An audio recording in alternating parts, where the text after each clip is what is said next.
Good afternoon. प्रतिष्ठान अकॅडमीच्या प्लॅटफॉर्मवर आपले सर्वांचे हार्दिक स्वागत. आतापर्यंत 3 टेस्ट झाल्या आहेत आणि आज आपण चौथी टेस्ट जी जॉग्राफीची घेण्यात आली तिचं एक्सप्लेनेशन करण्यासाठी इथे मी आलेलो आहे. थोडंसं माझं सेल्फ इंट्रोडक्शन करून देतो. भूषण लांडगे. माझं STI 2022मध्ये STI ASO झालो आहे आणि 23ला मला सब रजिस्ट्रार STI ASO राज्यात पहिला आलो आहे. तर आता आपण थोडंसं पहिले तर जॉग्राफी सब्जेक्टबद्दल बोलून घेऊया की या सब्जेक्ट करत असताना काय केलं पाहिजे किंवा काय आपण चुका करत असतो. तर सगळ्यात महत्त्वाची गोष्ट की हा सब्जेक्ट करत असताना पहिली गोष्ट आहे की PYQ अनालिसिस आपण चांगलं करून आलो पाहिजे. म्हणजे काय की आयोगाचा काहीतरी पॅटर्न आहे की त्याच्यावर रिपीटेडली क्वेश्चन आपल्याला दिसतात. म्हणजे एखादं आता खनिज घेतले किंवा क्षेत्रफळ घेतलं, म्हणजे आता जोड्या लावायला मध्ये घाट घेतले किंवा नद्या घेतल्या, तर याच्यावर रिपीटेडली आपल्याला क्वेश्चन दिसतात आणि ह्या क्वेश्चन जर आपण चुकलो तर कुठेतरी आपण अभ्यासात कमी पडू शकतो. त्याच्यामुळे आपण सगळ्यात पहिले ज्या रिपीटेडली गोष्टी येत आहे तर त्या फॅक्ट्सवर जास्तीत जास्त जोर देऊन जॉग्राफीचा अभ्यास सुरू केला पाहिजे. अभ्यासाला आता येणाऱ्या परीक्षेला फेस केलं पाहिजे. तर जास्त वेळ न घेता आपण एक्सप्लेनेशनला सुरुवात करूया. पहिला प्रश्न होता, महाराष्ट्राच्या क्षेत्रफळाच्या दृष्टीने भारतात कितवा क्रमांक लागतो? तर हा मी सांगेल की एकदम इझी कॅटेगरीमधला हा प्रश्न होता. तर सगळ्यात पहिले की काय की आता आपल्या क्षेत्रफळाच्या दृष्टीने विचारलं तर सगळ्यात आपल्याला म्हणजे हा बेसिकचा क्वेश्चन होता की याचं उत्तर आहे की तिसरा. तर तिसरा का बरं? कारण की सगळ्यात मोठं राज्य कोणतं आहे? राजस्थान. राजस्थानचं क्षेत्रफळ किती आहे? 3,42,000 समथिंग. आपलं एक महत्वाचे 3,42,000 काहीतरी, बरोबर. मध्य प्रदेश 2 नंबर, त्याचं किती आहे? 3,08,000 समथिंग. आणि त्याच्यानंतर येतो महाराष्ट्र. महाराष्ट्राचं किती आहे? महाराष्ट्राचं आपल्याला टू द पॉईंट एकदम एक्झॅक्ट माहित पाहिजे. काय? 3,07,713 चौरस किलोमीटर, बरोबर. तर ही झाली महाराष्ट्राचं किती? 3,07,713. आता सगळ्यात पहिले काय की हे 3,07,713 आहे. तर इथून आपल्याला अजून 2, 4, 5 प्रश्न ह्याच्या आजूबाजूचे सगळं कव्हर झालं पाहिजे. तर काय ते 3,07,000 किती पर्सेंट आहे भारताच्या क्षेत्रफळाच्या? तर हे 9.36%, बरोबर. आणि 9.36% असताना आता एक प्रश्न आपल्याला काय असतो की लोकसंख्या जर घेतली आपण तर महाराष्ट्राचं क्षेत्रफळ 9.36%, पण जर लोकसंख्या घेतली तर ती 9.29%. तर ह्या दोन गोष्टी आपल्या इथेच लगेच क्लिअर झाल्या पाहिजे. याच्यानंतर अजून काय विचारू शकतो की आता आपल्याला इथं विचारला की महाराष्ट्राच्या क्षेत्रफळाच्या दृष्टीने कितवा क्रमांक आहे. सिमिलर वेने भारताचा कितवा क्रमांक विचारला तर आपल्याला काय माहित पाहिजे की भारताचा क्रमांक आहे 7वा. तर सगळ्यात मोठे जे देश आहे ते कोणते कोणते? RCCUBA, बरोबर. कोणता? रशिया, कॅनडा, चीन, USA, ब्राझील, ऑस्ट्रेलिया आणि त्याच्यानंतर आपला येतो इंडिया. तर इंडियाचा माहिती असताना इंडियाचा क्षेत्रफळ किती आहे मग? हे पण सगळ्यात महत्वाची गोष्ट की क्षेत्रफळ किती आहे? तर 32,87,263, 32,87,263 चौरस किलोमीटर हे क्षेत्रफळ भारताचं आहे. आणि हे जगाच्या किती टक्के? तर हे जगाच्या 2.42%. म्हणजे एवढ्या साऱ्या गोष्टी आपल्या एका प्रश्नावरून क्लिअर झाल्या की काय की आपला क्षेत्रफळाच्या दृष्टीने क्रमांक विचारला होता. त्यासोबत मग आता आपण एवढ्या सगळ्या गोष्टी म्हणजे आता आपल्याला विचारलं की सगळ्यात मोठा क्षेत्रफळ कोणाचं आहे, तरी पण आपलं उत्तर येईल महाराष्ट्रापेक्षा उत्तरचा क्रम लावायला लावला तरी पण हा प्रश्न आपल्याला जुळेल की 1 number Rajasthan, 2 number Madhya Pradesh, 3 number Maharashtra. त्याच्यानंतर महाराष्ट्राच्या नंतरचा एक जे राज्य आहे ते पण आपण लक्षात ठेवलं पाहिजे की त्याच्यानंतर UP आहे. तर एवढ्या सगळ्या गोष्टी याच्यानंतर सोबत विचारलं की सगळ्यात क्षेत्रफळाच्या दृष्टीने लहान राज्य कोणतं आहे, तर ती एक गोष्ट आपण लक्षात ठेवली पाहिजे. कोणतं लहान आहे? तर 1 नंबर गोवा, 2 नंबर सिक्कीम. तर ह्या 2 गोष्टी ही आपण जर सोबत लक्षात ठेवल्या तर हा बराच म्हणजे एक आपण टेस्ट सिरीजचा फायदा हाच आहे की एक प्रश्न सोडवत असताना त्या प्रश्नासोबत आपल्याला अजून किती डाटा किंवा काय गोष्टी लक्षात ठेवल्या पाहिजे ह्या आपण इथे समजून घेऊ शकतो. चला आता पुढचा प्रश्न बघूया. महाराष्ट्र राज्याच्या नैसर्गिक सीमा संबंधित अयोग्य जोडी ओळखा. आता पहिलाच ऑप्शन होता की ईशान्येकडे अक्रानी टेकड्या, पूर्व चिरोली टेकड्या, दक्षिणेकडे हिरण्यकेशी नदी, वायव्येकडे गाळणा टेकड्या. आता सगळ्यात पहिले तर तुम्हाला दिशेचं म्हणजे तुम्ही दिशा कशा लक्षात ठेवता हे सगळ्यात महत्वाचं. आता आपल्याला असं जर आपण बघितलं, ही दिशा कोणती? पूर्व, ही पश्चिम, ही दक्षिण आणि ही उत्तर. त्याच्यानंतर ही दिशा आता इकडे ईस्ट इंडिया म्हणतो आपण किंवा ते आपण ईस्टर्न इंडिया आहे, त्याच्यामुळे इकडे आपण काय म्हणू शकतो? याला ईशान्य. इकडे काय आहे? आंध्र प्रदेश साईड आहे म्हणून इकडे आग्नेय. म्हणजे आता तुम्ही जसं लक्षात ठेवता तसं पण मी जसं लक्षात ठेवलं. इकडे काय आहे? तर वापी आहे गुजरातमध्ये म्हणून इकडे वायव्य आणि इकडे उरला आपला नैऋत्य, बरोबर. आता ही एकदम बेसिकची गोष्ट आहे काय की अक्रानी टेकड्या ज्या आहेत ह्या नंदुरबारमध्ये आहेत आणि नंदुरबार कुठे आहे? तर वायव्य दिशेला आहे, बरोबर. त्याच्यामुळे हे उत्तर बरोबर येऊ शकतं का? ही सगळ्यात अयोग्य जोडी. कारण काय की अक्रानी टेकड्या ज्या आहेत ह्या कोणत्या दिशेला आहेत? वायव्य दिशेला आहेत. हा एक सोपा म्हणजे जर आपण जर ह्या सगळ्या गोष्टी दिशांचं जर व्यवस्थित नॉलेज असलं तर हा प्रश्न इझिली टॅकल होईल. चिरोली टेकडे आपल्याला माहिती की इकडे असं ह्या पूर्व दिशेला चिरोली टेकडे आहे. आग्नेय दिशेला कोणत्या टेकडे आहे? मग आग्नेयला विचारलं तर आपल्याला माहिती कोणत्या? सुरजागड आणि भामरागड ह्या ज्या टेकड्या आहेत ते आग्नेयला आहे. परत जर आपण इकडे घेतला कुठे ईशान्येला कोणते आहे तर डरकेसा टेकड्या. म्हणजे आता महाराष्ट्राचं करताना आपण सगळ्या नैसर्गिक सीमा बघून घेतल्या पाहिजे. उत्तरेला काय आहे तर सातपुडा पर्वतरांग आहे. इकडे अक्राणी आहे, इकडे अरबी समुद्र आहे. पश्चिमेला अरबी समुद्र आहे आणि इकडे जी बघितली आपण ती हिरण्यकेशी नदी आहे दक्षिणेकडेच.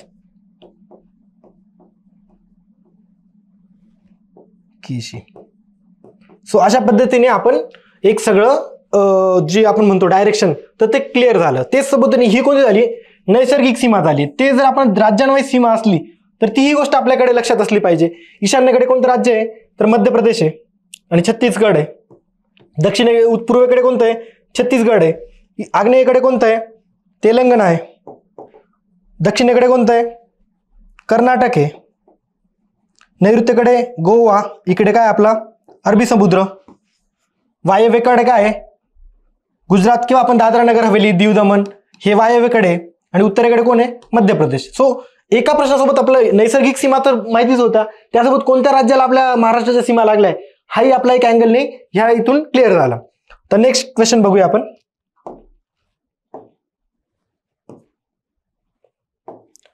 महाराष्ट्रातील जिल्ह्यांच्या सीमा इतर राज्यांना लागून आहेत, जिल्ह्याच्या सीमा इतर राज्यांना लागून नाहीत. तर हा पण एक मी सोपाच प्रश्न म्हणेल, कारण की काय की महाराष्ट्र राज्याच्या सीमा जे आहेत तर 20 जिल्ह्यांना म्हणजे 20 जिल्ह्यांच्या सीमा इतर राज्यांना लागून आहेत आणि 16 राज्यांच्या सीमा ह्या इतर राज्यांना लागून नाहीत. आता 20 आणि 16 हा एक झाला एक प्रश्न. त्याच्यासोबत आता सगळ्यात जास्त सीमा कोणत्या राज्याला लागून आहे तर मध्य प्रदेशला लागून आहे.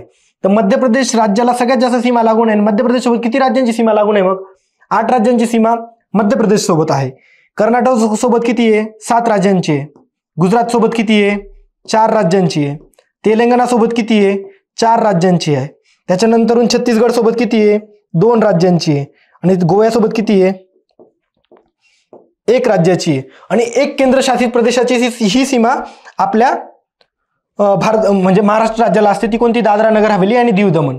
तर याची ही सीमा महाराष्ट्राला लागू नये. म्हणजे काय तर 6 घटक राज्य आणि 1 केंद्रशासित प्रदेशाची सीमा ही महाराष्ट्र राज्याला लागू नये. म्हणजे आपला हे 20 जिल्हा आणि 16 जिल्हा झाले. त्याच्यासोबत आपल्याला ही गोष्ट लक्षात ठेवण्याची गोष्ट आहे काय एमपी सोबत 8 जिल्हे, कर्नाटक सोबत 7, गुजरात सोबत 4, तेलंगणा सोबत 4, छत्तीसगड सोबत 2 आणि गोवा सोबत 1. मग आता हे काही म्हणजे कोणत्या जिल्ह्यांचं आहे हे तर आपण तर एक म्हणजे आपल्याला एक अंदाज लगेच येऊ शकतो की आता वरती मध्य प्रदेशचे म्हटल्यावर कोणते कोणते जिल्हे येऊ शकतात. नंदुरबार, धुळे, काय धुळे येईल का नाही, म्हणजे ते एक बेसिकची गोष्ट आहे. जळगाव ह्या सगळ्या गोष्टी आपण अभ्यास करत असताना क्लिअर केलं पाहिजे. पर छत्तीसगड सोबत कोण येतं? इकडे भंडारा आहे, इकडे गोंदिया आहे, मग हीच गडचिरोली, चंद्रपूर. सो दॅट्स अशा वेने जर आपण अभ्यास केला तर सगळे अँगल आपले चांगल्या पद्धतीने कव्हर होऊ शकतात. तर नेक्स्ट क्वेश्चन बघूया. काय की अयोग्य जोडी ओळखा. तर पहिल्या फळांचे गाव सातारा जिल्ह्यातील धुमाळवाडी. हे काय आहे? बरोबर आहे. हे धुमाळवाडी बरोबर आहे. बरोबर. पहिले सौर शहर कोणतं आहे? मलकापूर, सातारा. हे पण बरोबर आहे. पहिले फुलपाखरूंचे गाव कोणते? पारपोली, सिंधुदुर्ग. आता पहिले मधाचे गाव हे खूप म्हणजे आता चर्चेतला विषय होता की हे मधाचे गाव आपण न्यूज मध्ये बघितलं किंवा सगळीकडे बघत होतो. तर पहिले मधाचे गाव कोणतं आहे? मांघर, जे महाबळेश्वरच्या सातारामध्ये आहेत. बरोबर.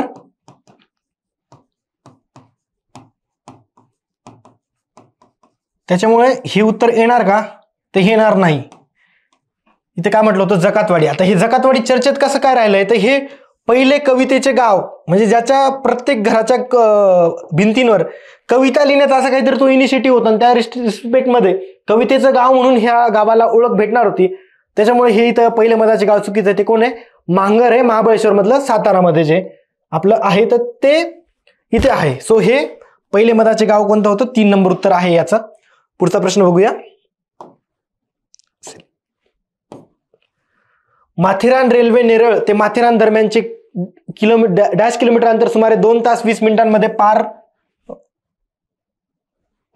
पार करते. माथेरानमध्ये हा तलाव लोकप्रिय. आता हा एक म्हणजे आपण जर कायम वाचत असलो तर ते कळतं की म्हणजे आपण जेव्हा बघत असतो की माथेरान ते नेरळ म्हणजे हा थोडासा हार्ड कॅटेगरीचा प्रश्न असेल, कारण की सरळ आपल्याला फॅक्ट विचारली तर हे काय की आपण जेव्हा वाचत असतो तेव्हा माहिती की माथेरान ते नेरळ ते माथेरानचं दरम्यानचं अंतर किती 20 किलोमीटरच्या जवळपास आहे बघा. आता आपण ऑप्शन जर बघितले तर हा 51, हा 13, हा 21 आणि हा 30.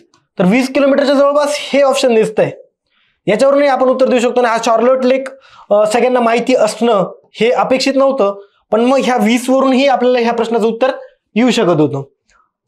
तर याचं उत्तर आहे 21 किलोमीटर चार्लोट लेक. चला आता पुढचा प्रश्न बघूया. महाराष्ट्रातील जलवाहतूक विषयी अयोग्य विधान निवडा. तर आता बघितलं तर काय, महाराष्ट्र राज्याला 720 किलोमीटर लांबीचा समुद्र किनारा लाभला आहे. आता हा एकदम बेसिकचा प्रश्न आहे. आपण बघत असतो काय की 800 किलोमीटर लांबी रुंदी इकडे 800 किलोमीटर आहे. इथे काय 72 ते 80 जवळपास रेखांश आहे, त्याच्यामुळे ते 80 आहे. आणि इकडे किती आहे 700, हे 7 रेखांश आहे, त्याच्यामुळे हे 700 किलोमीटर. आणि जर समुद्र किनारा विचारला आपल्याला किती येतो 720 किलोमीटर आहे. आता हा झाला बेसिक प्रश्न की 720 किलोमीटर इथं सरळ सरळ म्हटलं. पण यासोबत आपल्याला एक महत्व इथं एक लक्षात ठेवण्याची गोष्ट काय की सगळ्यात जास्त महाराष्ट्रामध्ये कोणत्या जिल्ह्याला लागून समुद्र किनारा आहे, तर तीही गोष्ट आपण लक्षात ठेवली पाहिजे. काय RRSMPT म्हणजे काय, तर हा रत्नागिरी जो आहे तर याला 237 किलोमीटरची समुद्र किनारा लाभला आहे, तो सगळ्यात जास्त आहे रत्नागिरी. त्याच्यानंतर कोण आहे रायगड, त्याच्यानंतर सिंधुदुर्ग, त्याच्यानंतर मुंबई, त्याच्यानंतर पालघर आणि त्याच्यानंतर ठाणे. बरोबर. तर ही गोष्ट आपण लक्षात ठेवली पाहिजे की समुद्र किनारा कोणत्या जिल्ह्याला लागून आहे. कारण इथं हे विचारलं पण पुढच्या 237 किलोमीटरवर वगैरे फॅक्ट विचारले जाऊ शकते, किंवा उतारता क्रम चढता क्रम हाही विचारला जाऊ शकतो. सो ही एक उत्तर आहे. आता भारतात 13 मोठे बंदरे आहेत आणि त्यातील 2 बंदरे मुंबई व नावाशेवा. नावाशेवा म्हणजेच काय, तर JNPT बंदर. बरोबर आपलं. तर ही 2 मोठी बंदरे बरोबर आहेत, हे पण स्टेटमेंट बरोबर आहे. महाराष्ट्रात कोकण किनारपट्टीवर साधारणतः 49 बंदर आहेत, हे पण स्टेटमेंट बरोबर आहे. त्याच्यामुळे याच्यात काय म्हणलं आपण, यापैकी एकही नाही, हे याचं उत्तर आहे. आता इथे म्हटलं की भारतात 13 मोठे बंदर आहेत, तर हे बघून घेऊ की 13 मोठे बंदर कोणते कोणते. तर एक पहिलं आहे कांडला जे गुजरातमध्ये. त्याच्यानंतर महाराष्ट्राचे 2 झाले, कोणतं मुंबई आणि JNPT. त्याच्यानंतर मार्मा गोवा जे गोवामध्ये. त्याच्यानंतर न्यू मंगलोर जे आपलं कर्नाटकमध्ये आहे. त्याच्यानंतर कोचीन जे केरळमध्ये. त्याच्यानंतर तुतीकोरीन ज्याला आपण चिदंबरम बंदर पण म्हणतो, ते तामिळनाडूमध्ये. त्याच्यानंतर येतं आपलं चेन्नईचं कामराज बंदर त्याला आपण म्हणतो, सॉरी एन्नोरला येते कामराज बंदर, एन्नोर. त्याच्यानंतर विशाखापट्टणम.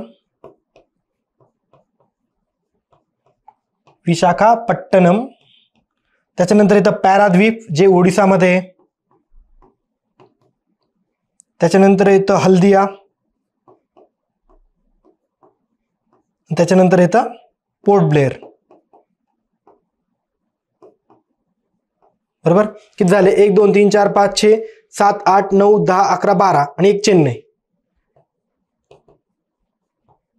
ओके. कोणतं, एक कांडला, 2 मुंबई, 3 JNPT, 4 मार्मा गोवा, 4 न्यू मंगलोर, 6 कोचीन, तुतीकोरीन, कामराज एन्नोर, चेन्नई, विशाखापट्टणम, पॅराद्वीप, हल्दिया आणि पोर्ट ब्लेअर. तर ही 13 जे बंदर आहेत, तर याच्यावर कुठेतरी आपल्याला जोड्या लावा किंवा काहीतरी एक कोणत्या राज्यामध्ये कोणतं आहे, तर ही पण गोष्ट आपण हे 13 बंदर जे आहेत तर ते आपलं कंपल्सरी लक्षात असलं पाहिजे.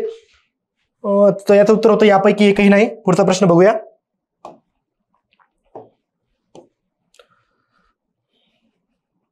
हा पण एक सोप्या कॅटेगरी मधला प्रश्न म्हणेल मी की गोदावरी व तिच्या उपनद्या यांच्या संगमाच्या ठिकाणी अयोग्य जोडी ओळखा. बरोबर. तर काय, गोदावरी आणि प्रवरा नदीचा संगम कुठे झाला, टोकेला झाला. बरोबर आहे. गोदावरी व प्राणहिता नदीचा संगम कुठे झाला, सिरोंचाला झाला. त्याच्यानंतरून गोदावरी व सिंदफणा नदीचा कुठे झाला, मंत्रत बीडला झाला, हे पण बरोबर आहे. आणि प्रवरा व मुळा ह्या नदींचा संगम झाला तुळापूर पुणेला. आता ही प्रवरा नदी पुण्यात येते का, हा सगळ्यात मोठा प्रश्न. ही नदी कुठे वाहते, ही नगरमधली नदी आहे, तर ही पुण्यात येऊ शकते का. म्हणजे एक आपण थोडंसं लॉजिकल पण, आता परीक्षेला मी म्हणजे कंबाईनच्या परीक्षेला लॉजिकला जास्त वेळ नसतो, तुमच्याकडे फॅक्ट महत्वाचीच असते. पण कधी कधी काय होतं, काही प्रश्नांना आपलं जर एक एक्झॅक्ट फॅक्ट आठवली नाही तर त्याच्यावरूनही आपण कधी कधी टॅकल करू शकतो. तर हा प्रवरा सरळ माहिती की आपला हा प्रवरा आणि पुण्याचा काही संबंध नाही. त्यामुळे याचं उत्तर स्पष्ट होतं की हे तुळापूर राहणार नाही, कारण की हे 5 गाव जे नगरमध्ये पाचेगाव आहे तिथं प्रवरा आणि मुळा नदीचा संगम होतो. सो ही गोष्ट आहे. त्याच्यानंतर सोबतच आपण काय की गोदावरी बद्दल काही फॅक्ट्स आहे त्या आपल्याला माहितीच पाहिजे. मग त्या कोणत्या कोणत्या, की तिचा उगम कुठे झाला, तर ब्रह्मगिरीवर उगम झाला. त्याच्यानंतर तिची लांबी किती, 1465 लांबी आहे. त्याच्यासोबत महाराष्ट्रात लांबी किती, 668 किलोमीटर आहे. तिच्या डाव्या नद्या कोणत्या, उजव्या नद्या कोणत्या, तर डाव्या आता बघितल्या आपण, तर डाव्या कोणत्या कोणत्या आहे, कादवा झालं, शिवना झालं, दक्षिण पूर्णा झालं. तर मी सगळ्या लिहित नाही, कादवा, शिवना, दक्षिण पूर्णा. त्याच्यानंतर प्राण हिता व इंद्रापुरी या उजव्या डाव्या साईडच्या महत्वाच्या नद्या. आणि उजव्या म्हटल्या तर कोणत्या कोणत्या, दारणा, प्रवरा, सिंदफणा आणि मांजरा. दारणा, प्रवरा, सिंदफणा आणि मांजरा या उजव्या साईडच्या महत्वाच्या नद्या. सो ही गोष्ट आपण गोदावरीची करत असताना केल्या पाहिजे. त्यासोबत बाकीच्या नद्या कुठे कुठे भेटतात ह्या महत्वाच्या. तर ही गोष्ट आपण लक्षात ठेवली पाहिजे. हाही सोपा प्रश्न होता, म्हणजे कायम विचारला जाणारा प्रश्न आहे आणि ही एक फॅक्ट्स आपल्याला लक्षात ठेवावी लागेल. तर याचं उत्तर होतं प्रवरा व मुळा, तुळापूर नाही, तर ते उत्तर आहे पाचेगाव. नेक्स्ट प्रश्न, खालीलपैकी कोणत्या भागात सुरंगम पारंपरिक पद्धतीची शेती केली जाते. तर सुरंगम पारंपरिक शेतीची हा आता म्हणजे बऱ्यापैकी तुमच्या भरपूर लोकांना माहिती नसेल की सुरंगम पद्धतीची शेती कुठे जाईल. आता नाही असा प्रश्न असला तर याच्यासाठी आता अपेक्षित नाही की आपण सगळ्या जलसिंचन पद्धती बघत बसणे किंवा कुठे काय विचारली. तर हा अशी एखादी फॅक्ट असते की जी आपल्याला टेस्ट सिरीज मध्ये बघायला भेटते आणि ती टेस्ट सिरीज मधून बघत असताना आपण ती लक्षात ठेवायची आणि पुढे चालायचं. म्हणजे या काही गोष्टी ज्या असतात ना, की आता आपण तुम्ही जर म्हटलं की सरांनी त्या टेस्ट सिरीज मध्ये जलसिंचन पद्धतीवर विचारला, तर आता आयोगाने ज्या मागच्या जलसिंचन पद्धती विचारलाय तेवढ्या लक्षात ठेवणं आणि त्याच्यामध्ये ही एक ऍड करणं एवढाच आपला अभ्यास आहे. याच्या पलीकडे वेगवेगळ्या जलसिंचन पद्धती देशात कोणत्या कोणत्या चालल्या आणि काय चाललंय याच्यासाठी जर तुम्ही 1 तास अभ्यास वाया घालवला तर मी तो म्हणेल की तो एकदम वेस्ट ऑफ टाइम राहील. कारण की प्रश्न जर 60 प्रश्न असले तर ते 60 पैकी 60 प्रश्न तुमच्या ओळखीचे असूच शकत नाही. कारण की जो आयोगाचा पॅटर्न आहे किंवा आपला जो एक्झाम सेटर आहे तर त्यालाही अपेक्षित आहे की काही प्रश्न हे मुलांचे चुकलेच पाहिजे. कारण की कट ऑफ हा 100 पैकी जर 90 लागला तर त्या एक्झामची तेवढी क्वालिटी राहणार नाही. त्याच्यामुळे तो काही प्रश्न हे अवघड विचारणारच आहे, तर तो त्याचा इगो म्हणू शकतो आपण. तर त्याच्यासाठी त्याच्या मागे न लागता काही गोष्टी ज्या आहेत त्या केल्याच पाहिजे. त्या गोष्टींवर आपण फोकस करून थोडंसं म्हणजे जे आपल्याला कंपल्सरी येणारच आहे त्याच्याकडे आपण जोर देऊ. आणि असे काही प्रश्न जे आपल्याला दिसले तर ते लक्षात ठेवून फक्त ते लक्षात ठेवण्याचा प्रयत्न करून पुढच्या प्रश्नावर गेलेलं योग्य राहील. सो सुरंगम पारंपरिक पद्धती ही पश्चिम घाटामध्ये केली जाते. पुढचा प्रश्न बघूया. महाराष्ट्र राज्य शासनाने नीलक्रांती धोरण केव्हा जाहीर केले. आता हा पण सरळ फॅक्ट आहे की नीलक्रांती धोरण कधी जाहीर केलं होतं, तर 2017 मध्ये जेव्हा देवेंद्र फडणवीस सरकार होतं तेव्हा त्यांनी ते बरेच धोरण 2016 आणि 2017चा जर आपण काळ बघितला तर याच्यामध्ये बरेच धोरण जाहीर करण्यात आले होते आणि त्याच्यामध्ये हे नीलक्रांती धोरण जाहीर केलं होतं. ही पण एक फॅक्ट आहे. पण याच्यासोबत आता जे 7, 8, 10 धोरण आहेत, मग कोणते कोणते की महिला धोरण किंवा काय ते याचे वर्ष आपल्या अपेक्षित आहे की आपण हे फक्त म्हणजे त्याच्या धोरणामध्ये काय दिलेलं आहे ह्याचा अभ्यास न करता फक्त ते धोरण कोणत्या वर्षी होतं तर हे ते 7, 8, 10, 20 जे धोरण आहे एक पेजवर लिहून घेतले आणि ते जर आठवण करून जर आपण परीक्षेच्या आधी जरी वाचले तरी ते लक्षात राहू शकता. कारण की आता आपण मागचे पेपर बघितले तर कुठेतरी एका धोरणावर वर्ष जर आपलं विचारलं जाते तर नीलक्रांती धोरणाचं उत्तर होतं 2017. नेक्स्ट क्वेश्चन बघूया.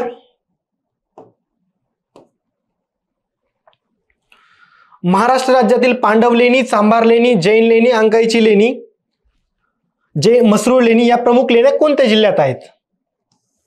आता मी नाशिकचा असल्यामुळे माझ्यासाठी हा एकदम सोपा प्रश्न वाटला मला. कारण की हे पांडव लेणी, चांभार लेणी हे आमच्या म्हणजे जवळपास आमच्या कायम ऐकण्यातली गोष्ट आहे. त्याच्यामुळे याचं सरळ उत्तर नाशिक आहे. तर आता परीक्षेला जाता जाता आपण काय की आपण नेहमी बघतो की काही लेणींवर हे रिपीटेडली प्रश्न विचारले जातात. फॉर एक्झाम्पल पितळखोरा लेणी जी तर ही सगळ्यात महाराष्ट्रातली जुनी लेणी आहे. तर हिचं स्थान आपल्याला लक्षात ठेवणं मस्त आहे की पितळखोरा म्हटलं म्हणजे ती कुठे आहे, तर औरंगाबादला आहे. तर औरंगाबादची आपल्याला 2 माहिती कोणत्या, अजिंठा, वेरूळ. तर त्यासोबत ही पितळखोरा पण तेवढीच इम्पॉर्टंट. त्याच्यासोबत आता कोणत्या कोणत्या लक्षात ठेवायला पाहिजे तर एक लेण्याद्री आहे, लेण्याद्री, कार्ला भाजे ही कुठे आहे, पुण्यामध्ये. त्याच्यानंतर पुल्लर जी लेणी आहे ही कुठे आहे, नागपूरला. त्याच्यानंतर जोगेश्वरी लेणी मुंबईला.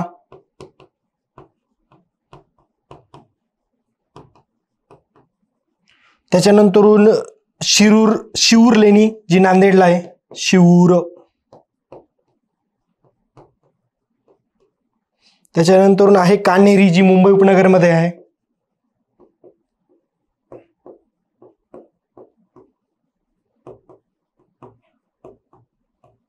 त्याच्यानंतर धाराशिव, जी धाराशिव मध्येच आहे. आगाशिव, सातारा.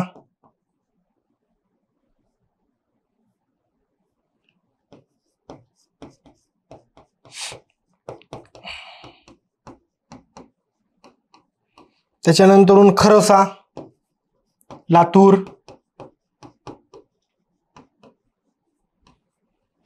कर्जत, रायगड.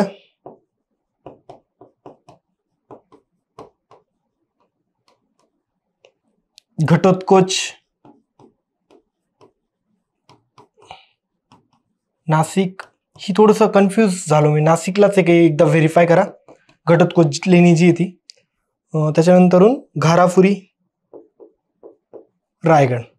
आता मी तुम्हाला सांगेल की जर लेणींचा अभ्यास करत असताना ह्या ज्या एवढ्या मी आता लिहिल्या, तर ह्या लेण्या तुम्हाला कधीही विचारलाय तर ह्याच्यावर प्रश्न आलाय, खरोसावर आलाय, तर ही म्हणजे ह्या ज्या बेसिक्स लेण्या, कान्हेरी आहे, जोगेश्वरी आहे, पुल्लर आहे, लेण्याद्री आहे, पिताळखोरा आहे, तर ह्या लेण्या तुमच्या ह्या तोंडपाठच असल्या पाहिजे. मग तुम्हाला कोणी विचारलंय खरोसा लेणी कुठे, तर ती विचार करण्याची गोष्ट नाही, ती लातूर आहे.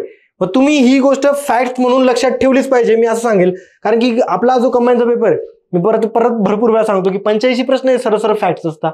या तुम्ही तेव्हाच टॅकल करू शकता. वेळ तुम्हाला तेव्हाच पुरेल जेव्हा तुमच्याकडे ह्या ज्या बाकीच्या ज्या सोप्या फॅक्ट्स असतात ह्या सरळ तुम्हाला आठवतील, तर तो पेपर टॅकल होईल. नाही तर तुम्ही एक 60 मिनिटात, सगळ्यात कंबाईन एक्झामचं सगळ्यात मोठं अवघड ती याच्यामुळेच आहे की 60 मिनिटात तुम्हाला 100 प्रश्न सोडवायचे, त्यात 20 प्रश्न हे मॅथचे. त्याच्यामुळे ह्या ज्या बेसिक ज्या फॅक्ट्स आहे ही गोष्टीवर आपण लक्षात ठेवलीच पाहिजे. सो मी जेवढ्या लिहिल्या ह्या लेण्या आज पाठ झाल्याच पाहिजे. म्हणजे आजचं आपलं एक म्हणू शकतो की आपण आज ह्या पेपरमध्ये अचीव काय केलं की इथून पुढे मला लेण्यांबद्दल प्रश्न विचारला तर तो लेण्यांचा प्रश्न माझा हा टॅकलच झाला पाहिजे. सो आता आपण पुढचा प्रश्न बघूया. सो याचं उत्तर होतं नाशिक.